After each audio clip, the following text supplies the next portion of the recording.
Puis ce qu'on a deuxième étape, il y a arrestation coup direct. C'est normal. François Kabounda répond en tant qu'acteur politique. Mais si le Képi n'a pas dit ça les maka, Azaki a habité de répondre de François bien. Parce que c'est le chef direct.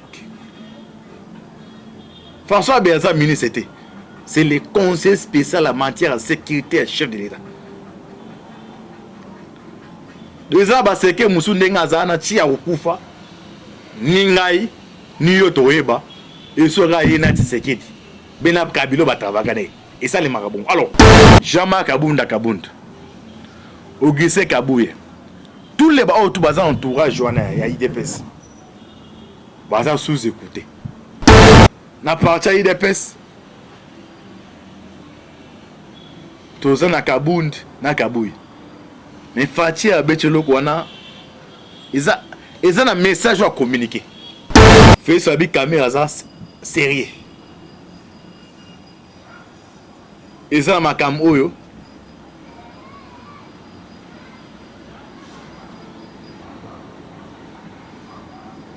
Basola nae. Même moutoumon taïbi. Bonjour, bonjour, bonsoir, bonsoir, Nabandino sur la face céleste. Mbote Nabino Mbote, Bozali, Ebele. Partout dans le monde, Bozala Nabiso par la internaute. Au niveau des États-Unis, mon pasteur César Mounganga. Tu es en Europe, Siwa Mbanja, Oscar Lukunga, Maman Magui, Maman Françoise, Bozana, Asie, Océanie, en Afrique, président du docteur, mais sans oublier en République démocratique du Congo, les alliés de Konabino, Moïse Mao Kanchibal, l'émission Bolingaka, Tolobate, Oto Sahara, décryptage ya actualité politique, Bisabino Basuta Samboka, Tozawapi, Tozo Kende Wapi, Togosuka Wapi. Merci Nandeko John Moboke Bende. Oh, ça c'est ma caméra. Ma bosse était et qui m'a la face c'est Ndeko Avibea. Ni toloba toujours Lola. Ezako futa simatoko loba. Nzambe ya botoko zoye Wapi. To continuer ko prier ma grâce pour na RDC. Pour prier ma grâce pour na biso pe pour nous ma solo ya mboka. Si j'ai ou soit tellement sur la biso bino lelo désolé Fatih babeng ça qui est en États-Unis et dans la Chine mais avant que les Chine États-Unis bengissé d'abord kuna eza azo jouer le tout pour le tout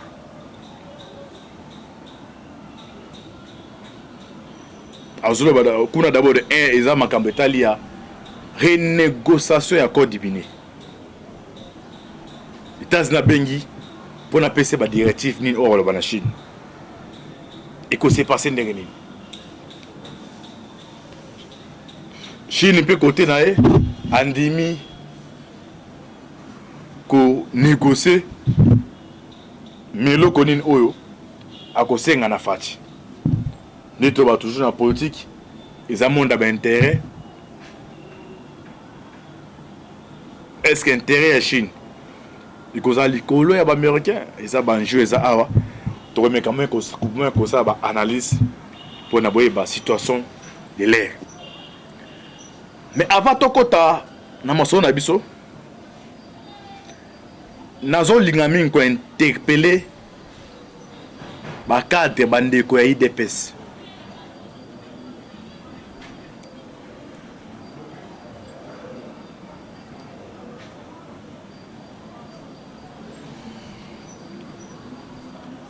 ceux qui besoin de pouvoir dans l'étude à parti politique ils allaient conserver le pouvoir le plus longtemps possible. Alors pour conserver le pouvoir ils ont des critères.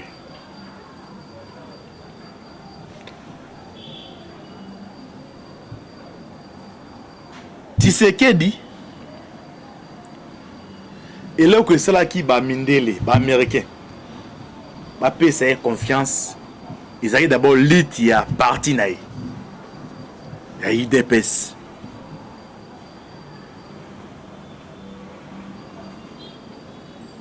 parce que même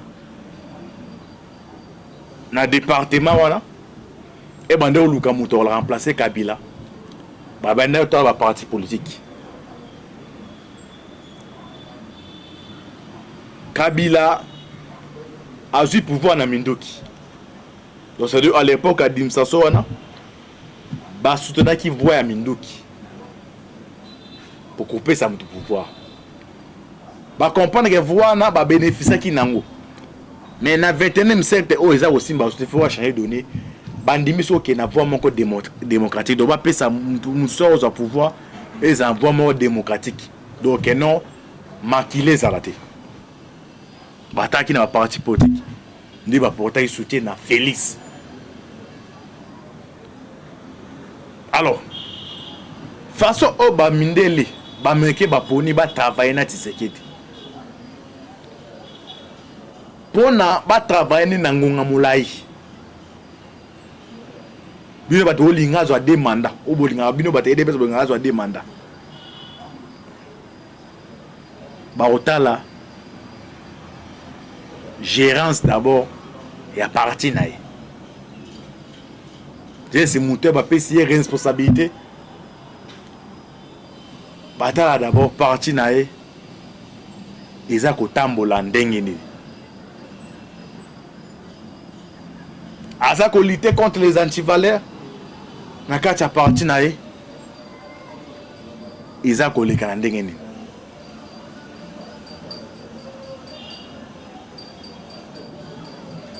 pourquoi na soulever le kwana eza na des émissaires awa na osenga mingi na oaza siko secrétaire général Kabouya peut-être sois informé eza des émissaires bayaki moko auti États-Unis moko auti Afrique du Sud bakuta na Tshisekedi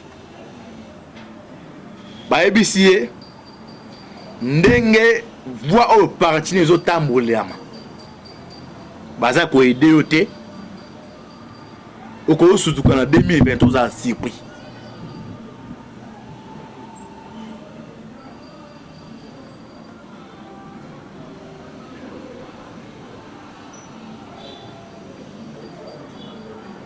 même na classe gros zona montu na université o alandela pona ba délibération mais attends donc comme ça montu alandela kao pona ba délibération yo ba cours non so zo 0 parce que mutu moi ça non je par hasard besoin 10 cours au ko longo la par exemple 8 cours et c'est 2 cours à montu na ko aider et ça na voix moment normal mais attends que tous les cours yo zé ko cours ensuite à Orlando des ndenge politique ezalaka pourquoi se veut le quoi là ANC émissaire mon ANC vite c'est que donc voix au parti zo kende la mabi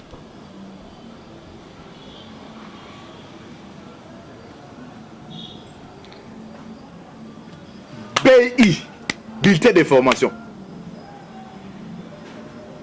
ya ANR de bon mon atiseke daza wana bandeko chaque jour BI ya ANR yak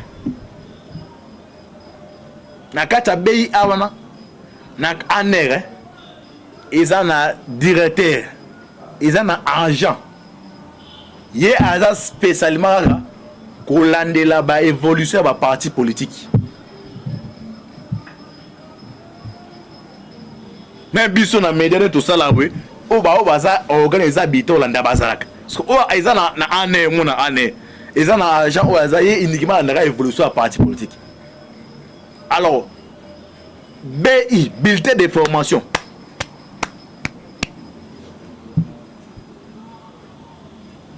Oh, bah, après ça, c'est ce qui est dit. Rapport au ANR à Zopesa. Et ça m'a lamouté.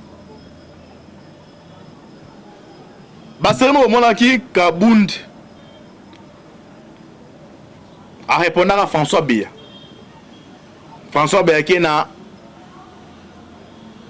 Rwanda a tenu sur à propos de Rwanda directement. Kabound a répondu. Ce n'est que normal. François Kabound a répondu en tant qu'acteur politique. mais surtout que président de Makambe qui salé maka azaki habitué de répondre ni François bien parce que les chefs directs François Béaza ministre c'était c'est le conseil spécial en matière de sécurité chef de l'État. Déjà parce que musu ndenga zana chi ya okufa ni ngai ni yo toyeba et sera yena Tshisekedi bena kabilo batavakane et ça les marabons. Alors avant tout côté voyage à Tshisekedi à niveau ya États-Unis.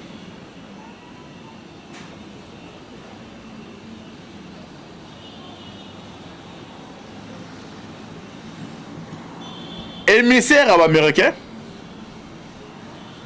ayebisi Tshisekedi soki par rapport au topes parce que en air apesa bei naï la évaluation ya parti politique Tshisekedi est président de la République mais première partie le Kadabo intéressé ils a parti na o eska utayi de pesa ata l'évolution parti lorsqu'on BI ya en air parti IDPS ezotambola malamu te Tshisekedi ayebi ke non ane oza awa la majorité d'argent eza bato penda basala na kabla peut-être baoza instrumentaliser mais émissaire wana aux États-Unis yaki abisoki makambo oyo ba rapport to pesa o eza fausse tia bango sous écoute pour votre information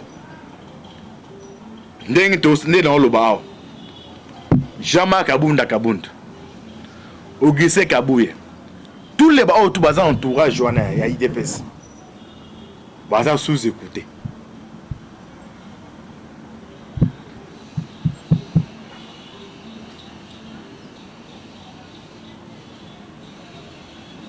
bilo na lo ba o za bilo fallait pas na lo bango mais je suis exaté n'habiti à le belo quoi les bazar sous écouter sous écoute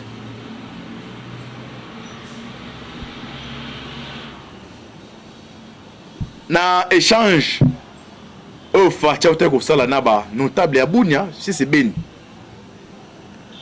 alobi dauphin na ngai ekozala na opefeza mwana mwasi mais abi ke na boye payer ba polémique bobi so s'adresser à nani tout le bateau. Ah, mambo le baiser belé. Attends, fais une parenthèse. Kabila a ebisa yango Katumbi. Et basé d'abord dans MP. A mon que Katumbi a comme une intention. Il y a que Luka, c'est comme ça, ça doit faire n'a pas qu'il y a ça doit faire. Na partie des pes. Toza na Kabundi na Kabuyi mais Fati a betelo kwana eza na message à communiquer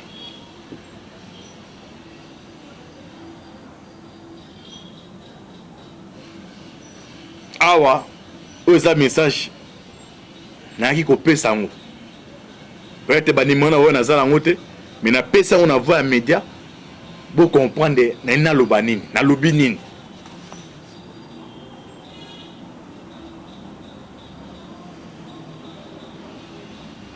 wakolanda nga Lubumbashi wakolanda nga diaspora oyebi koza mambo ya IDPS zwa video tindela bakata na baeba makambo ndenge ezokendela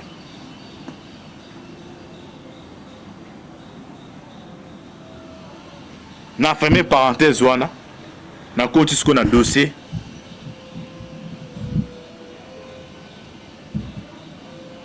ya visite ya Fati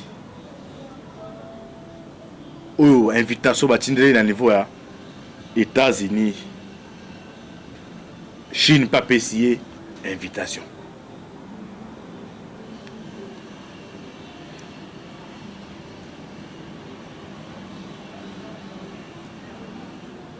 septembre Moïse Katumbi a osé en entente concile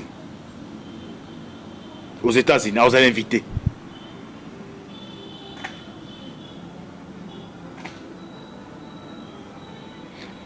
Moi, en septembre, Martin Fayulu est aux États-Unis.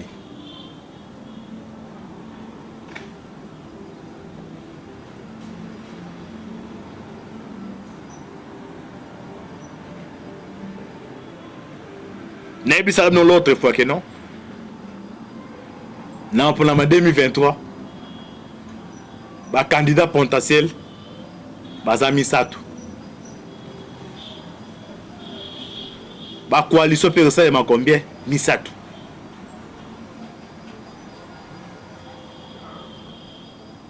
À moins que politique soit dynamique. Données changées. Ce qui données changées, la coalition c'est Misatou. La candidat c'est Misatou. Pourquoi Antiba Obelo Kwana?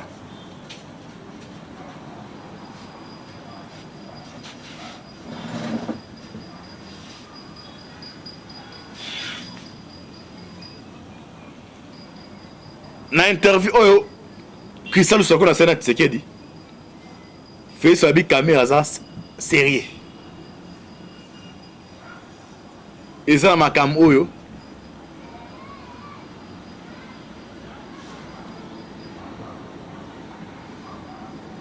basola nae même mutu mo tayebi ngana ko ba na politique a réconforter des base de caméra va est. Ils ont un message à passer. Malgré ça, la contradiction passe un mouillé à sérieux à rater. Maintenant, un artiste politique ou à comprendre que les messages, ils ont un message à réconforter. Il y a condamnation à votre pays. Il y a verdict.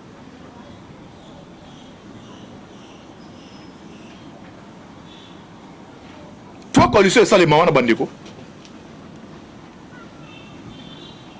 Bemba ba coalisé na Tshisekedi. Félix candidat. Kamere et Katumbi. Katumbi candidat. Kabila et Fayulu. Fayulu candidat comme. Ils ont 3 candidats en 2023. Tu as remarqué, même date il y a mariage. Il y a mon abemba ou Chukobala à lobby avant-hier. Ça de toutes les façons à il y a mariage. La politique ça de la liaison de gens qui est allé. Donc on a répété en 2023 3 candidats. Bemba au coalition na Fati.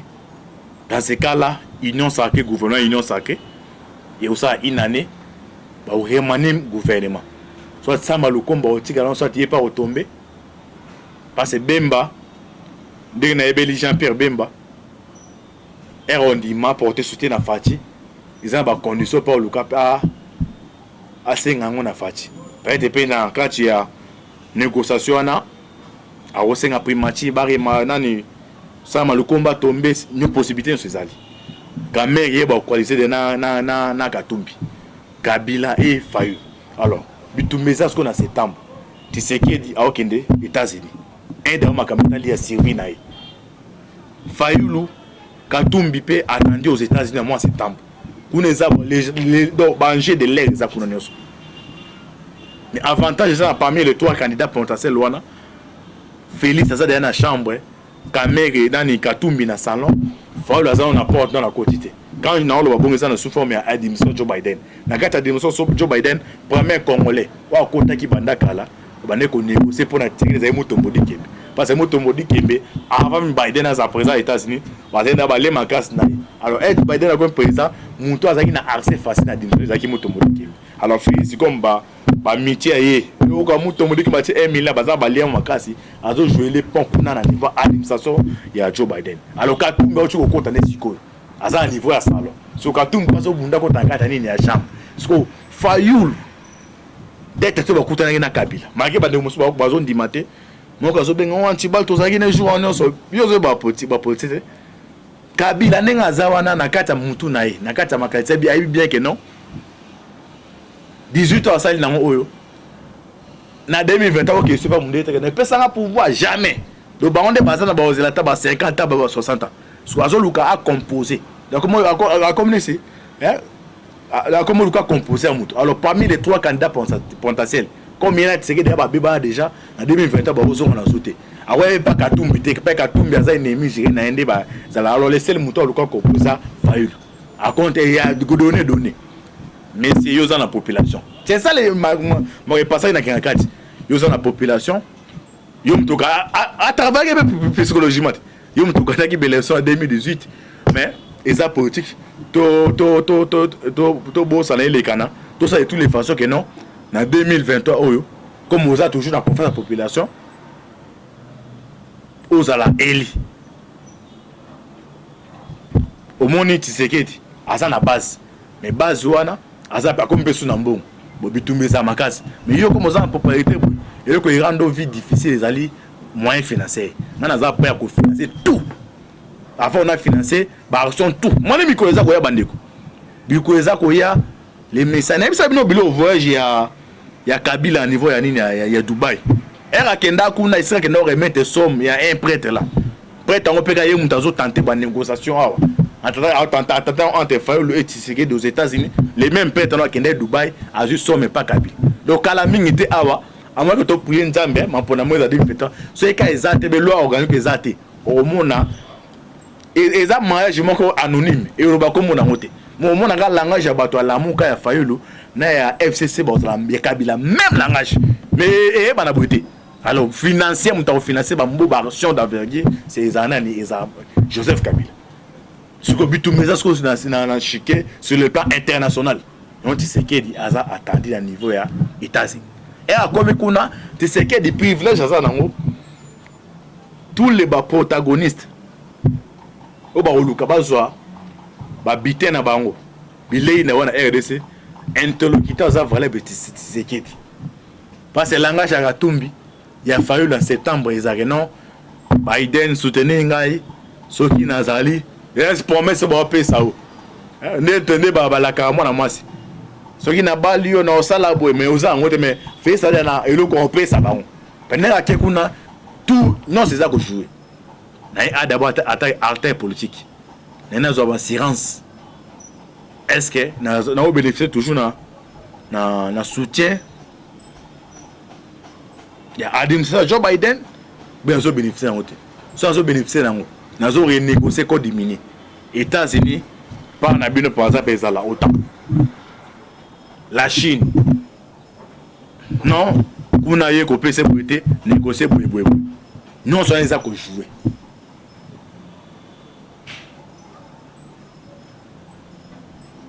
parce que le tout dernier émissaire o ayaki awa o droit de l'homme wana so il va propos à tenir dans moi rendre moi komaki entre Biden et administration un entourage ya Tshisekedi alors faut faire ça sur la assurance la politique ça musique on porter soutien à communiquer mais na kuna déjà ba le CCC oui si aux à la surprise en 2023 il y a un jockey abimi à battre alors faut ba séance ça benda tout alors ba séance d'abord liboso ils a renégociation encore diminué les États-Unis a reçu nini soit les européens ça nini là déjà les Américains ba ça d'accord non mais si gars défiter ça base européenne asiatique base asiatique déjà ba l'ennemi ballon déjà mis ça ba tout autour ya RDC bon c'est une négociation c'est une négociation ya renégociation et s'imiter dans ces cas là ba question de la violence donc je suis qui ça le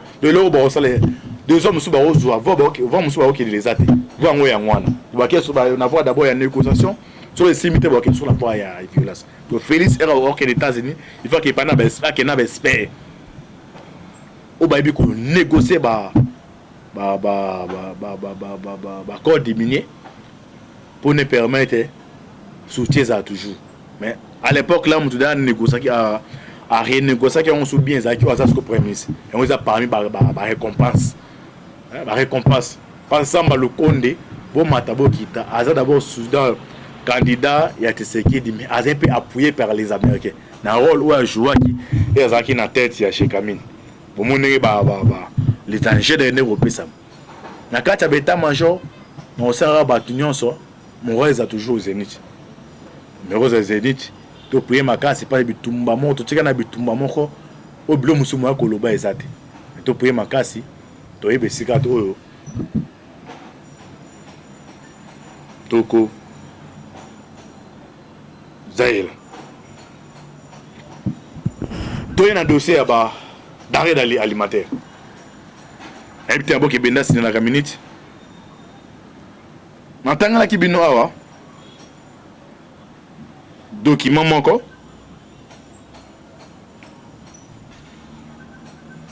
naza otala ngo lisusu bo comprendre esika makambo ezaleli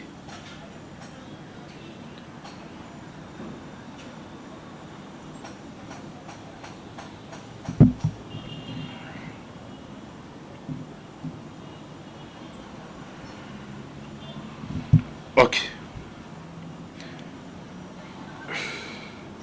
Le gouvernement congolais et les ministres de l'économie avaient dépêché discrètement une équipe en Namibie, qui est le pays fournisseur de vivres faits à la société égale et consort. Cette mission était pour la vérification des prix de tous les produits importés par ces dites sociétés afin que le nouveau gouvernement ait réellement connaissance sur la marge de manœuvre, sur la marge de bénéfices que ces dites sociétés gagnent, si évidemment ça respecte aux standards comme édicté. C'est scandaleux une telle exagération. Du jamais vu dans le monde un crime économique qui s'est fait sous silence par ces criminels économiques ennemis de son propre peuple. Vraiment, ces derniers méritent la prison à vie. Comment un carton de poulet acheté en Namibie, au Namibie, à 3,8 $, même pas 4 $, mais à Kinshasa, et nous les vendent à 37 $. Et un carton de piodu acheté à 5 $ pour nous le vendre à 50 ou à 55 $. Donc une marge de bénéfice qui s'élève à 1100%. Donc 11 fois les prix d'achat. Cela constitue un crime économique grave jamais réalisé dans le monde pendant que la population est assez pauvre. Voilà comment le couple Kabila tuait son propre peuple pendant 18 ans. Et chose grave, cette société n'a jamais payé ne fût-ce que $1 depuis son implantation en RDC. Les riches, pour qu'ils restent extrêmement riches au détriment de ces dernières. Et aujourd'hui, grâce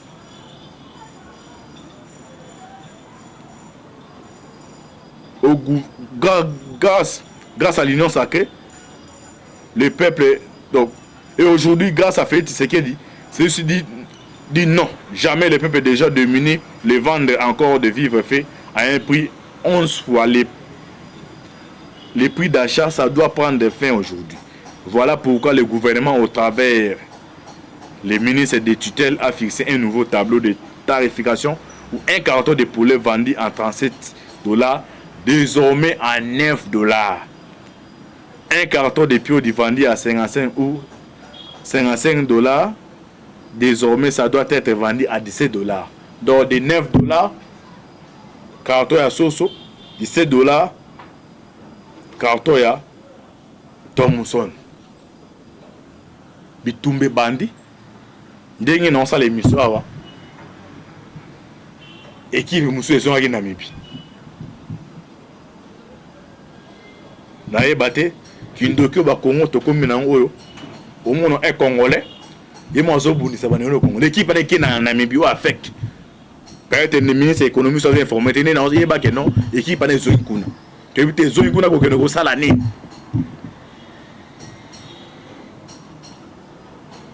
Tout a toujours l'issue. Chaque fois, une information est filtrée. Toujours awa pour nous informer bino.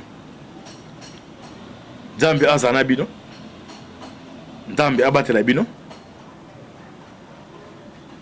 C'était votre humble serviteur Moïse Maoka Antibal au Naki Awa pour nous repérer les dessous des cartes. Décryptage ya masola politique boye bato za wapi tozo kende wapi tokosuka wapi. Merci na John Mboki Bende. L'équipe Malava Céleste, Dieu te bat toujours. Ce qui nous unit est plus fort que ce qui nous divise. Ce qui nous unit, c'est la République démocratique du Congo. Ce qui nous divise, ils allaient par appartenance dans l'esprit à tribalisme. Koina Moninga, ils ont mal à monter. Vous priez ma casse pour Namboka RDC. Parce que Mboko peut sur les arbres. Ils ont ngolu grâce à la prière, à la salle en Zambie. Au bazar au sale. Ils ont osé Libana Mboka. Ils ont osé en Kacha Mboka. Donc on est qu'on prie. Vous priez ma casse pour Nabiso. Pour tous avoir courage à courir. Qu'on peut s'habiller dans mon cœur tous aqui là. On a qui a d'abord qu'on le décryptage. Il y a visite à Tsekedi. On a état major négocié en 2023. Tambaza Nabino. Tous on a soa. Pour toi eba délégation en Afrique. Baki en Namibie. Baki ko salani. Sans pambo Labino. Affaire à suivre. Ciao. Toi un dossier d'arrêt alimentaire. Et puis un beau qui benda c'est dans la minute. Maintenant là qui bino awa.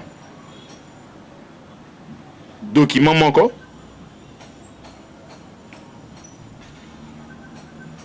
Naza autant en haut le sous.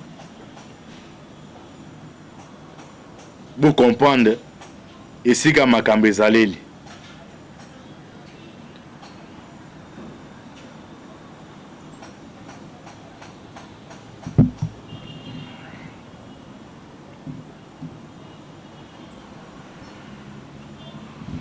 Ok. Le gouvernement congolais et le ministre de l'économie avaient dépêché discrètement une équipe en Namibie, qui est le pays fournisseur de vivres faits à la société égale et consort.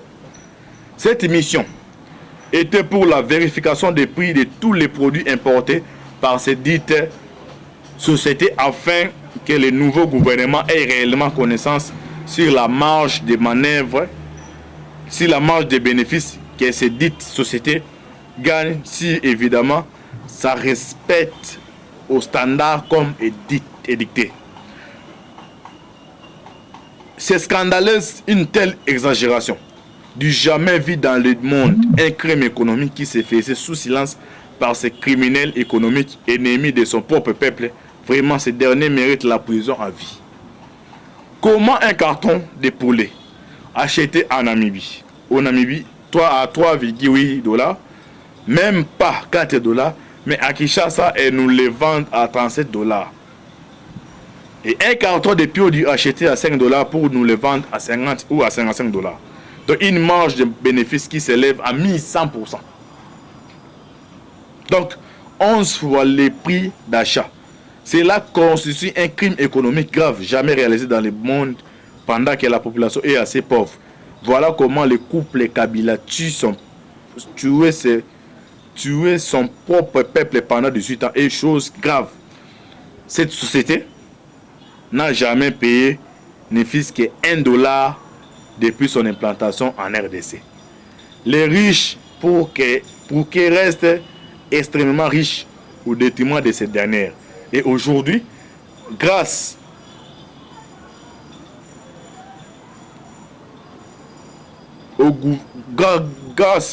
à l'union sacrée, le peuple, donc, et aujourd'hui, grâce à Félix Tshisekedi, celui-ci dit non, jamais le peuple déjà dominé les vendre encore de vivres faits à un prix 11 fois les prix d'achat. Ça doit prendre fin aujourd'hui. Voilà pourquoi le gouvernement, au travers les ministres des tutelles, a fixé un nouveau tableau de tarification où un carton de poulet vendu en 37 $, désormais à 9 $. Un carton de produit vendu à 55 ou 55 $, désormais ça doit être vendu à 17 $. Donc de 9 $, carton à Soso, 17 $, carton à Thomson. Bitumbe bandi. Ndenge non ça l'émission awa. équipe musu ezongaki Namibie nayeba te kindoki oyo bakongo tokomi nango oyo omona un congolais ye mo azobundisa baneno congo l'équipe wana eke na Namibie oyo affect peut-être le ministre économie soit informé te nde nayebake non équipe wana ezongi kuna toyebi te ezongi kuna kokende kosala nini